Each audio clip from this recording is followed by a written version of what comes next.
Nors kuro pardavėjai ir bando įtikinti vyriausybę nebekelti kuro akcizų, visgi ekspertai siūlo nedramatizuoti tokio benzino ir dizelinų kainų kilimo.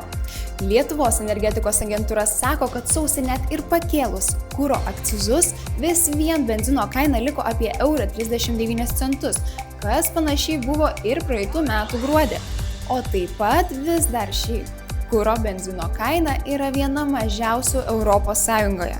Ką mes matėme jau ir praėjusiais metais, kai didėjo akcizai dizelinai, paprastai jie duoda tokį labiau trumpalaikį poveikį. Tai yra pirmuosius mėnesius pabrangsta, vėliau kaina tikrai labiau įtakoja kiti faktoriai, tai tokie kaip naftos kainos, valiutų kursų svyravimai ir kiti panašūs dalykai.